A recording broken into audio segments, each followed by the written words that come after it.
ورحمه ابويا ده سحر.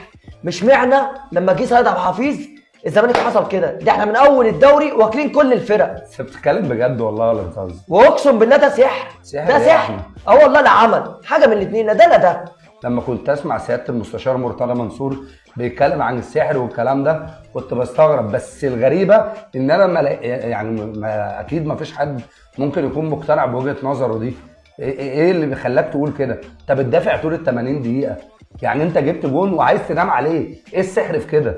انت عاوز تقنعني ان الزمالك المدرسه والفن واجمد فرقه في افريقيا واجمد فرقه في مصر مش عارفه تعدي نص الملعب؟ اجمد فرقه في افريقيا؟ يا كابتن ارجع بالتاريخ يا كابتن. انا بكلمك دلوقتي. فدي مش كوره يا كابتن، دي مش كوره، ده سحر. ده سحر. بقالك 4 سنين. مش معنى لما سيد عبد الحفيظ جه ما احنا واكلين الفرق كلها من اول الدوري. مش معنى لما سيد عبد الحفيظ جه اول لما حط رجله، مش معنى. ماله سيد عبد الحفيظ؟ يا باشا سيد عبد الحفيظ بيروح في كرداسه بيعمل السحر هناك لمشايخ انا عارفها، بيدوا السحر ده. على كده بقى منتخب مصر يعمل سحر يوصلك كاس العالم وناخد كاس العالم، عندك شيخ يعمل كده؟ طيب يا كابتن يا كابتن، ده الاهلي بيروح يكسب في افريقيا بسبب السحر، مع ان هما بيلاعب فرقه هم اللي بيعملوا السحر ذات نفسه. ده سحر الفودو.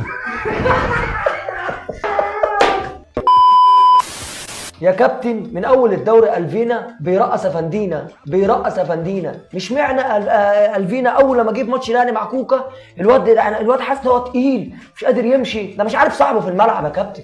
ده السحر يا كابتن، ده السحر اللي يخليه مش عارف صاحبه في الملعب مع ان صاحبه مش عارفه.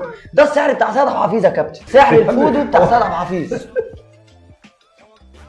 يا ابني انت عايز تعمل في اي حاجه. انا كلمني كوره، انت جبت جون حصل في اول ربع ساعه، ايه اللي يخليك تلعب 80 دقيقه ورا؟ بعيد بقى عن السحر كوره. المدرب بتاعك فعلا مدرب شخصيته ضعيفه، مدرب مش قادر يجاري لعيبه النادي الاهلي، بالرغم ان الاهلي كان بيلعب بلعيب واحد ارتكاز اللي هو مروان عطيه، ولو بصيت ان الزمالك حتى ما فكرش يعمل مرتده.